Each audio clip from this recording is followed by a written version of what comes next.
My name is Dr. Diallo. I'm an academic coach at a local elementary school here in Florida. As a testing expert from study.com, I am here to walk you through multiple sample test questions along with test-taking strategies. Are you currently preparing to take the FTCE Middle Grades General Science 5 through 9 with testing code 004 assessment? This assessment covers the subtopic of Conceptual and Quantitative Knowledge of the structure and behavior of matter. If so, you're in luck. Let's go ahead and take a look at problem number 1. According to Gay-Lussac's law, what will happen to the pressure of a gas if its temperature increases while the volume remains constant? The keywords in this question are obviously Gay-Lussac's law. We're wanting to know what will happen to the pressure of a gas if the temperature increases while the volume remains constant. Let's look at the answer choices. The pressure will remain constant, the pressure will decrease, the pressure will increase, or the pressure will initially decrease, then increase. The correct answer is the pressure will increase. And here is why.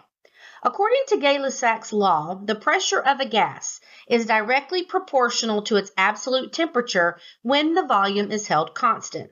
So if the temperature increases, the pressure will also increase.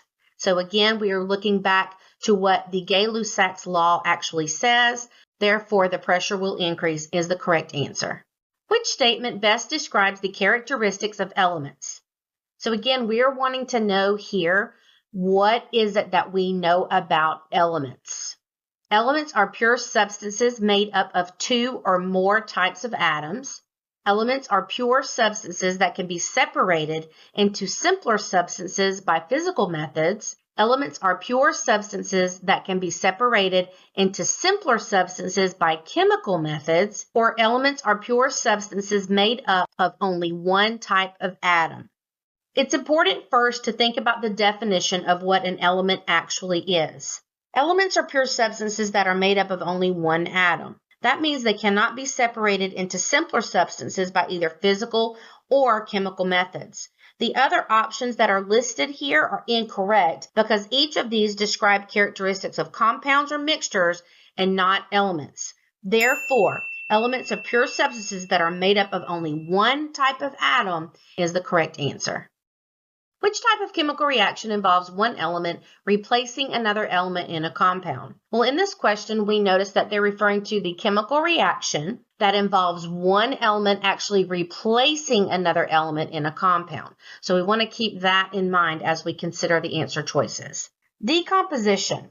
This is the breaking down of elements, not the replacement of an element, so that would not be the best choice. Double displacement reaction is a type of chemical reaction in which two reactants exchange ions to generate two new molecules. So this also would not be the correct answer. When we talk about combination, this is when two elements combine to make a totally new compound. So therefore, nothing is replaced. Therefore, displacement is the correct answer because displacement reactions involving one element replacing another element in a compound.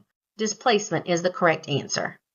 Which subatomic particle is found in the nucleus of an atom and has a positive charge? So we want to consider a subatomic particle that's located in the nucleus of the atom and it has a positive charge. Those are all key parts of the question we need to consider. Positron, proton, photon, and neutron. A positron is a type of antimatter and not a subatomic particle found in a typical atom. Protons are positively charged particles located in the nucleus of the atom, so this could very well be the correct answer. But let's look at the other two options. Photon. They are not located in an atom and they have no charge, so that couldn't be the correct answer. And then our last option, neutrons. These are neutral particles in the nucleus, so they have no charge. Therefore, proton is the correct answer because protons are positively charged particles located in the nucleus of an atom. I hope that you found that video to be helpful. Be sure to check out more videos on this channel. Please remember to like and subscribe so you don't miss out on any more of our awesome content. Remember, too, that you could get a lot of extra help from our website at study.com. As a member there, you can access short, targeted video lessons, extra study materials, personalized study plans, and hundreds of practice problems. We'd also love to hear your feedback, so let us know what you think. Best of luck on your test. We wish you all the very best.